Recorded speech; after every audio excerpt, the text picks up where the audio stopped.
ముందుగా ఒక నాకు ఒక ధన్యమైన జన్మనిచ్చి నన్ను మీ అందరి గుండెల్లో ఆయన ప్రతిరూపంగా నిలిపినందుకు విశ్వవిఖ్యాత నట సార్వభౌమ విశ్వానికే నట విశ్వరూపం ఎలా ఉంటుందో చూపించిన కారణ జన్ముడు మా నాన్నగారు, నా గురువు, నా దైవం, విశ్వవిఖ్యాత నట సార్వభౌమ నటరత్న పద్మశ్రీ డాక్టర్ నందమూరి తారక రామారావు గారిని తలుచుకుంటూ అందరికీ ఇవాళ చాలా వింతగా ఉంది. అంటే ఇది సినిమా రిలీజా లేకపోతే ఇప్పుడు సినిమాల ముందు మనం చేసుకునే ఘట్టాలు ఉంటాయి. ఆ ఘట్టాలు ఒక ఘట్టంగా నాకు ఒక అనుభూతి. అంటే ఒక ప్రీ లాంచ్ అంటాం, లేకపోతే ఒక ఆడియో ఫంక్షన్ అంటాం, దాని తర్వాత సినిమా రిలీజ్ అయ్యాక ఒక 100 రోజుల ఫంక్షన్ అంటాం, మళ్ళీ జరుపుకుంటాం 100 రోజులు. రేపు ఎల్లుండి రిలీజ్ అవుతుంది ఈ సినిమా ప్రీ రిలీజు.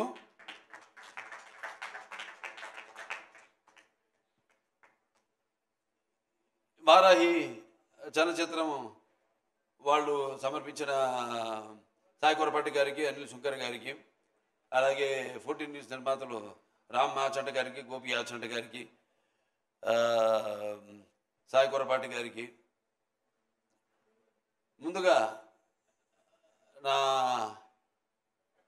శుభాకాంక్షలు తెలియజేసుకుంటూ, అలాగే ఈ కార్యక్రమానికి విచ్చేసిన నా అభిమానులకైతేనేమి, టీవీ మాధ్యమం ద్వారా ఈ యొక్క పండుగను, ఈ యొక్క వేడుకను, ఈ సంబరాన్ని చూస్తున్న ప్రేక్షక దేవుళ్ళకైతేనేమి, అలాగే నా తోటి కళాకారులకు, సాంకేతిక నిపుణులకు, అలాగే ప్రింట్ అండ్ ఎలక్ట్రానిక్ మీడియా వారికి, ఆహ్వానితులకి అందరూ కూడా నా హృదయపూర్వక నమస్కారం తెలియజేసుకుంటున్నాను. ఇప్పుడు ఒకేసారి రికార్డులు అనేవి జనం ఇస్తారు ఒక రివార్డుగా. ఎందుకంటే ఒక తీసిన సినిమా మంచి ఉద్దేశం తీసింది అయితే తప్పకుండా ఆ సినిమాని ఆదరిస్తారు, వెన్ను తట్టి ఇంకా మంచి సినిమాలు ఇలాంటివి మాకు అందజేయండి అని ప్రోత్సహిస్తారు. అది ఒక ప్రత్యేకత మన తెలుగు ప్రేక్షకులకి. ఇవాళ చూస్తున్నాం మన తెలుగు ప్రేక్షకుల యొక్క సినిమాల ప్రభావం యావత్ భారతదేశంలో పాకిందంటే ఇవాళ మనం ఇస్తున్న మంచి సందేశాలు ఏంటి మన సినిమాల ద్వారా అన్నది, దాని ప్రభావం ఎంత ఉందో ఇవాళ మన కళ్ళ ముందు సాక్షాత్తుగా తెలుస్తుంది, కనబడుతుంది. అలాగే ఇప్పుడు సినిమాలు ఈ రికార్డులు ఇవన్నీ నాకు కొత్త ఏం కాదు. దాన్ని సృష్టించాలన్నా నేనే, దానికి తిరగ రాయాలన్నా నేనే. ఎందుకంటే ఎప్పుడు నాకు నా కథ ఎన్నుకోవడంలో అయితేనేమి, లేకపోతే నా దర్శకుడు అయితేనేమి, నా కో ఆర్టిస్ట్ అయితేనేమి, నా సాంకేతిక నిపుణులు అయితేనేమి, వాళ్ళందరి మీద నాకు గట్టి నమ్మకం ముందే తెలిసిపోతుంది. ఒకేసారి మరి గతంలోకి వెళ్తే 30 సెంటర్లు సిల్వర్ జూబ్లీ చేసుకుని కొత్త భారతదేశంలో కొత్త రికార్డుని సృష్టించింది సమరసింహారెడ్డి. అలాగే 105 సెంటర్లో ఆ రోజుల్లో శతదినోత్సవం జరుపుకుని 100 కేంద్రాల్లో 100 రోజులు ఆడిన సినిమా నరసింహనాయుడు. ఇప్పుడు ఈ లెజెండ్ అన్నది 400 రోజులు 4 ఆటలతో, అది కూడా 2 సెంటర్లలో ఆడి మరి ఆల్ టైమ్ ఇండస్ట్రీలోనే ఆల్ టైమ్ రికార్డుగా, ఆల్ ఓవర్ ఇండస్ట్రీలోనే ఆల్ టైమ్ రికార్డుగా అందించిన సినిమా మన లెజెండ్. అలాగే 1116 రోజులు 4 ఆటలతో ఆడి మరొక కొత్త రికార్డుని, ఈ 4 అంకెల రోజుల్ని దాటిన మన సౌత్ ఇండియాలో ఏకైక సినిమా మన లెజెండ్. అంటే ప్రేక్షకులు ఆదరిస్తున్నారంటే సినిమా కేవలం వినోదానికి కాదు, ఒక బాధ్యత. అదే మేము తీసుకుంటాం. ఇప్పుడు నా ప్రతి సినిమాలో ఏదో ఒక సందేశం ఉంటుంది. అంటే ఒక సినిమా అంటే దానికి మనం సమాజం పట్ల స్పృహ, అలాగే రాజకీయంగా వాడికి ఒక చైతన్యం జనంలో కలిగించాలి ఎప్పుడు సినిమాల ద్వారా అన్న ఆలోచనతోనే ఏ సినిమా అయినా దాని కథాంశాన్ని ఎన్నుకోవడం జరుగుతుంది. అలా అంటే సెంటిమెంట్స్ కావచ్చు, వీరసింహారెడ్డి సినిమా లాంటి సెంటిమెంట్ కావచ్చు, లేకపోతే మొన్న రిలీజ్ అయిన నేలకొండ భగవంత్ కేసరి కావచ్చు, మహిళలు, ఈ సినిమాలు మహిళలకు ఇచ్చిన సందేశం. అలాగే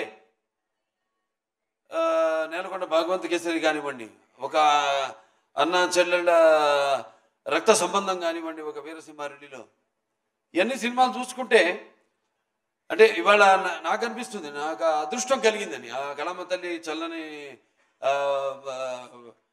ఆశీస్సులు, ఆవిడ ఆశీస్సులు, కళమ్మ తల్లి ఆశీస్సులు, తన తల్లిదండ్రుల యొక్క ఆశీస్సులు ఉండబట్టి ప్రేక్షకులు, మన తెలుగు ప్రేక్షకులు ఒక ప్రత్యేకత. అది నేను అన్నాను ఇంతకుముందు, ఎప్పుడు ఏ కొత్త సినిమానైనా వాళ్ళు ఆదరిస్తారు. సో మనం ఎప్పుడు దానికంటే ఒక ముందు ఆలోచించాలి. ఎందుకంటే సినిమా అన్నది ఇప్పుడు దైనందిన కార్యకలాపాలతో సతమతమవుతూ అన్న వస్త్రాలు అనే అవసరంతో పాటు సినిమాను కూడా ఎంచుకున్నారు జనం. కానీ ఇవాళ ఎన్ని తక్కువ రోజులన్నీ ఎంత ఎక్కువ కలెక్ట్ చేసింది అని ఒక ఇదే తప్పితే అసలు ఇట్లాంటి అంటే మన చలనచిత్ర పరిశ్రమలు కొన్ని సినిమాలు చిరస్థాయిగా మిగిలిపోయి, అప్పుడు నాన్నగారు నాగేశ్వరరావు కాలం నుంచి మనం చూసుకుంటే ఒక పాతాళ భైరవి కానీ, ఒక దేవదాస్ కానీ, మాయాబజార్, ఇలా అలా నిలిచిపోయిన సినిమాల్లో చెప్పుకోదగ్గ సినిమాలు ఇది లెజెండ్. ఒక సింహ కానివ్వండి, ఒక లెజెండ్ కానివ్వండి, ఒక అఖండ కానివ్వండి, ఇవన్నీ కూడా, అలాగే మన నేలకొండ భగవత్ కేసరి కానివ్వండి, ఇవన్నీ కూడా అదొక తృప్తిని, అంటే తృప్తిని ఇవ్వలా, ఇంకా కసి పెంచింది. ఇంకా మంచి సినిమాలు అందించాలి. ఎస్, మనం వెళ్తున్న రూట్ కరెక్ట్. సో ఆ రూట్లోనే వెళ్తూ ప్రజలు ఇస్తున్న ప్రోత్సాహంతో ఇంకా మంచి మంచి సినిమాలు ఇవ్వాలని ఒక తాపత్రయం. అందుకే అంటుంటా, ఇవాళ అనుకోకుండా ఈవిడేమో మా సోనాల్ చౌహాన్ ఇదిగో పసుపు రంగు బట్టల్లో వచ్చింది. పసుపు శుభానికి సూచకం. అలాగే పసుపు ఒక మంచి ఆనందమైన వేడుకలకు ఆహ్వాన గీతం. పసుపు అనేది ఒక సంక్షేమానికి ఒక నిర్వచనం. అలాగే పసుపు అనేది ఒక అభివృద్ధికి ఒక నిదర్శనం. అలాగే పసుపు అన్నది ఆత్మాభిమానానికి ఒక నిలువెత్తు రూపం. అలాగే పసుపు అన్నది ఆత్మ గౌరవానికి ఎగరేసిన కేతనం.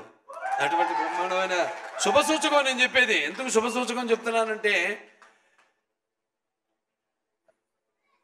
2014లో అప్పుడు ఎలక్షన్స్ ముందు విడుదలైంది సినిమా లెజెండ్. దాని ప్రభావం ఎంత ఉండిందో ఆ ఎలక్షన్స్ యొక్క రిజల్ట్స్ ద్వారా మనకు తెలిసింది. ఇవాళ మళ్ళీ రేపు ఎన్నికలు రాబోతున్నాయి. మేము ప్రతి సినిమాలో కూడా ముందే ఊహించి 10 ఏళ్ళ తర్వాత జరగబోయేది ఎప్పుడో లెజెండ్లో చెప్పాము, అఖండాలో చెప్పాము. ఎలా ఇక నేను ఎక్కువ రాజకీయాలు మాట్లాడదలుచుకోలే, ఇక రేపటి నుంచి ప్రచారం ఉంది, అక్కడ మాట్లాడతాను. ఏమేమి జరగబోతాయో ముందుగానే మేము ఊహించి వాటి గురించి చెప్పడం, అవి వాడు నిజం కావడం. సో ఇవన్నీ ఏంటంటే మాకు నేను చెప్పాను, మనకంటే జరగబోయేది అది యాదృచ్ఛికమో కాకతాళీయమో అది మాకు ఒక మన స్ఫురణలోకి రావడం, అది చూపించడం, అలాగే ఇప్పుడు జరగడం, ఇప్పుడు ఆ సంఘటనలు ఇప్పుడు జరగడం అన్నది దురదృష్టవశాత్తు నిజ జీవితంలో మనం చూస్తున్నాం. సో ఎంత ప్రభావం, ఎంత సినిమా మాధ్యమం అన్నది ఎంత ప్రభావం ఉంటుందో అది రేపు ఎలక్షన్లో చూడబోతున్నారు మీరు. మళ్ళీ సినిమా అనుకోకుండా నేను 50 ఏళ్ళైంది ఇండస్ట్రీలోకి, ఏంటి వయసుగా తక్కువే, నేను 50 ఏళ్ళైంది ఇండస్ట్రీలోకి వచ్చి. ఇది నా 50వ సంవత్సరం. 50వ సంవత్సరంలో మళ్ళీ లెజెండ్ రిలీజ్ కావడం 2014 రోజులు గుర్తు చేస్తుంది నాకు, సంవత్సరం గుర్తు చేస్తుంది నాకు. మళ్ళీ మళ్ళీ ఈ సినిమా ఎలక్షన్స్ ముందు రిలీజ్ కావడం అంత కాకతాళీయం, యాదృచ్ఛికం అంతే. జయం మనదే.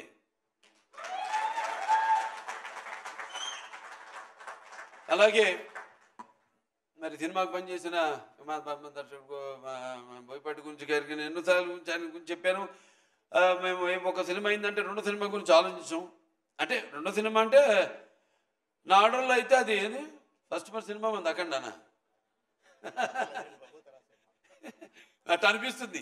రివర్స్ ఏదో ఫస్ట్ పిక్చర్ సింహ అయిన తర్వాత ఎప్పుడు లెజెండ్ జరిగేటప్పుడు సింహ గురించి మాట్లాడుకోవడం, దాని రికార్డు గురించి కానీ దాని అసలు దాని ప్రసక్తే రానివ్వలేదు ఎక్కడ. అదే మళ్ళీ అఖండ చేస్తున్నప్పుడు లెజెండ్ గురించి మాట్లాడుకోలే. మేము రేపు జరగబోయే సినిమా గురించి కూడా మేమేం మాట్లాడుకోము. మేము మాటల మనుషులం కాదు, చేసి చూపిస్తాం అంతే. మా వైబ్రేషన్స్, మా ఈ తరంగాలు, మా ఆలోచనలు ఒకటే. అంటే మా మాట కలిసింది, అలాగే మా పదం కలిసింది, అలాగే మా అడుగు కలిసింది, మా భుజం కలిసింది. అదే చెప్పగలుగుతాను. ఇంకా బోయపాటి గురించి అంతకంటే ఎక్కువ నేను చెప్పను. ఇక ముఖ్యంగా అందరు రాంప్రసాద్ గారు, ఇక ఆయన ఫోటోగ్రాఫర్ రాంప్రసాద్ గారు చాలా అద్భుతంగా సన్నివేశాలన్నింటినీ కూడా ఎంతో బాగా చిత్రీకరించారు. ఇంకా మా మ్యూజిక్ డైరెక్టర్ డిఎస్పి మంచి బాణీలు సమకూర్చాడు. ఆయన ఆణిపుచ్చాల లాంటి పాటలకి మంచి మణిపూసలు లాంటి బాణీలు సమకూర్చాడు ఆయన. అలాగే ఇక మా అందరూ, ఇక మా ఎడిటరు కోటగిరి గారు, అలాగే మా ఆర్ట్ డైరెక్టర్ ప్రకాష్ గారు, అందరూ కూడా ఎంతో కష్టపడి ప్రతి ఆర్టిస్టులు ఉన్నారు ఇక్కడ అందరూ. ఇక్కడ సోనాల్ చౌహాన్ గారు అటు అందంతో పాటు ఆవిడ నటన అదర్ డైమెన్షన్ కూడా. అంటే ఒక నాణ్యానికి రెండు వైపులా ఆవిడ అటు అందం ఇటు అభినయం రెండింటిని కూడా ఎంతో బాగా ఆవిడ న్యాయం చేసి, అలాగే రాధిక ఆప్టే ఆవిడ, అలాగే ఇక ప్రతి ఒక్కరు కూడా. జగపతి బాబు గారి గురించి ప్రత్యేకంగా చెప్పాలి. ఆయన పాత్ర ఒప్పుకున్నందుకు, ఎందుకంటే ఆయన ఎంతో చూశాడు జీవితం. ఒక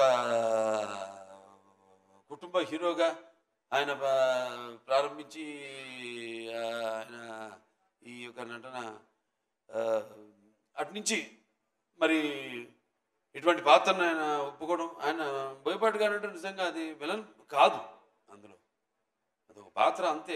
ఆ పాత్ర నవరసాల్లో ఒక్కొక్క మనిషి అతని ఏ పరిస్థితులను బట్టి సిచ్యువేషన్స్ అండ్ అంటాం మనం ఇప్పుడు ఆల్వేజ్ సర్కమ్స్టాన్సెస్, వాటిని బట్టి మనిషి ఎలా దానికి రియాక్ట్ అవుతాడు అన్నది ఈ సినిమాలో ప్రతి పాత్ర కూడా అటువంటిదే. అలాగే మా మిగతా నటులందరూ కూడా, శ్రావణ్ గారు ఉన్నారు, మా సమీర్ గారు ఉన్నారు, చిట్టి గారు, మా వెంకటేశ్వరరావు, కోటేశ్వరరావు, సారీ ఆనందరాజు గారు, దాని తర్వాత రచిత గారు, ప్రియా, అందరూ. చలపతిరావు గారు చెప్పినట్టు ఆయన మిస్ అవుతున్నాం ఇవాళ. ఆయన ఆత్మ శాంతించాలని ఆయన ప్రార్థిస్తున్నాను. ఇంకా ఎంతోమంది అంటే ఈ సినిమా కోసం కష్టపడ్డారు. అది కార్ డ్రైవర్ నుంచి కూడా ప్రొడక్షన్ మేనేజర్ నుంచి లైట్ బాయ్ నుంచి ప్రతి ఒక్కరు కూడా ఎంతో కష్టపడ్డారు ఈ సినిమాకి. ముఖ్యంగా అందరికీ, ముఖ్యంగా ప్రేక్షకులకి. ఎందుకంటే మేము అక్కడ వైజాగ్లో షూటింగ్ చేస్తున్నాం, రామకృష్ణ బీచ్ రోడ్లో. అక్కడ గుర్రం ఇవన్నీ మర్చిపోలేని మన జీవితంలో. అద్దం పగలు కొట్టుకు వెళ్ళాలి. అప్పుడు డైరెక్టర్ గారు ఏంటి మీరు ఏదో అనుకున్నారు, ఏదో వేరే రకంగా తీద్దామని. వీళ్ళు అడిగారు ఏంటండి అది ఏంటి ఏంటి ఇదంతా అంటిస్తున్నారు నన్ను అడిగితే, అంటే ఆయనకి నా మీద నమ్మకం అది. అంటే బాబా అది మనం ఏదో గ్రాఫిక్స్ నేను చేసేస్తాను అని ఏమనలేదు కూడా. చూసే ఓకే బాబు షోరా చేస్తావా అన్నాడు. బాగా చేస్తాను అంతే, అయిపోయింది. 5 నిమిషాల్లో అయిపోయింది షాట్. నిజంగా దాన్ని బగలు కొట్టుకుని పాత్ర అనేది, ఓ పాత్ర ఎటువంటిదంటే ఓ మనిషి, నేను ఎప్పుడు చెప్తుంటాను, ఒక ఒక పాత్ర అనేది మనకి పరిచయం లేని పాత్ర అది. ఏదో రైటర్స్ రాస్తారు బ్రహ్మాండంగా, దాంట్లోకి వెళ్ళిపోతాం మనం. అంటే ఊరికే ఒక పాత్ర అనేది ఏడవడమో నవ్వించడమో లేకపోతే అరవడం కాదు. ఆ పాత్ర అనేది ఆ పాత్ర యొక్క మూలాల్లోకి, ఆ పాత్ర యొక్క ఆత్మలోకి మనం వెళుతున్నాం. ఆ పాత్ర యొక్క అనుభవాలు మనకు తెలియదు. సో ఆ పాత్రలో మనం వెళ్ళినప్పుడు ఎన్నో దెబ్బలు తిన్నాను, జాగ్రత్తగా ఉండమంటారు. పాత్రలోకి వెళ్ళినప్పుడు గిచ్చుకోమంటారు నిన్ను, నువ్వు ఆ పాత్రవి కాదు, నువ్వు పలానా బాలకృష్ణవో లేకపోతే నువ్వు పలానా సునాల్ చమానవో లేకపోతే నువ్వు అలా సమీరను. అదొక పాత్రలాగా తయారాడు. అది వంట పాత్రలు ఉంటాయి. గంగాళాల్లో ఉండేవారంట ఆ రోజుల్లో, ఊళ్ళల్లో. నీకు కవలలే. సరే, చాలా సంతోషం. ఇవాళ మళ్ళీ సినిమా రిలీజ్ అవుతుంది. నా అదృష్టం ఏంటంటే ఇవాళ నా తర్వాత తరమే కాదు, నా మనవడు ఆ తరం, నా అబ్బాయి కాదు, నా మనవాళ్ళ తరం వాళ్ళతో కూడా నేను కనెక్ట్ అయినందుకు ఆ కళమ్మ తల్లికి నాకు ఇన్ని అవకాశాలు ఆ భగవంతుడు ఇచ్చినందుకు ఆ కళమ్మ తల్లికి నా ధన్యవాదాలు తెలియజేసుకుంటాను. ఒక అన్స్టాపబుల్ కానివ్వండి, లేకపోతే రాజకీయంగా కానివ్వండి, హిందూపూర్ ఎమ్మెల్యేగా కానివ్వండి, అక్కడ నేను అందిస్తున్న సేవలు కానివ్వండి, ఒక Basavataraka Indo American cancer hospital and research institute చైర్మన్గా కానివ్వండి, ఇలా ఇన్ని పాత్రలు నిజ జీవితంలో పోషిస్తూ వాటికి న్యాయం చేస్తున్నాను అని నాతో పాటు నా సినిమాలు అయితేనేమి వాటిని విజయం చేస్తూ, అలాగే నా క్యాన్సర్ హాస్పిటల్కి అయితేనేమి నేను ఎక్కడికి వెళ్ళినా కూడా చేతులు చాచినప్పుడు వాళ్ళు దాతలు, వాళ్ళు మా ఆసుపత్రికి అండగా ఉంటూ, అలాగే మా హిందూపూర్ మా నియోజకవర్గం ప్రజలైతేనేమి వాళ్ళు నాతో పాటు సహకరించి అక్కడ వాళ్ళు కూడా యథా రాజా తథా ప్రజ అంటాం. సో అలాగే నాతో పాటు వాళ్ళు కూడా, నా అభిమానులు అయితేనేమి వాళ్ళు కూడా ఎన్నో సాంఘిక సంక్షేమ కార్యక్రమాల్లో పాల్గొంటున్నందుకు చాలు. ఇంకా ఈ జన్మకి ఇది ఇంకా మీరు ఇది ప్రోత్సాహం అంటాను. సినిమాల విజయం అయితేనేమి, నేనేం చేస్తున్నాయితేనేమి, ఇది ఇలాగే ఈ యొక్క మన అనుబంధం అన్ని రంగాల్లో ఇలాగే కొనసాగాలని మనస్ఫూర్తిగా కోరుకుంటూ, ఇంకా మా శాయశక్తులు మేము ప్రయత్నిస్తాం. తప్పకుండా ఎప్పుడు ప్రయత్నిస్తాంతోనో మొదలవ్వాలి. ఏదైనా మొదటి సినిమా మళ్ళీ అది నాకు ఇది 109వ సినిమా ఇప్పుడు రాబోతుంది. అయినా అది మొదటి సినిమానే తీసుకుంటాను. అది ప్రయత్నిస్తాం మళ్ళీ ప్రయత్నిస్తాను అని ఒక తపన.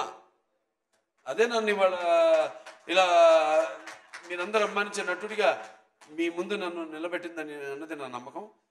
సో ప్రతి ఒక్కళ్ళు కూడా మరొకసారి ఈ సినిమాని అంత విజయం అప్పుడు చేసినందుకు, మరి రేపు చేయబోతున్నందుకు అందరూ కూడా నా ధన్యవాదాలు. నా అభిమానులందరూ కూడా నా ధన్యవాదాలు. అలాగే చలనచిత్ర పరిశ్రమకు కూడా ఇటువంటి మంచి సినిమాలు ఇంకా అందరూ కూడా అందించాలని మనస్ఫూర్తిగా కోరుకుంటూ నేను సెలవు తీసుకుంటున్నాను.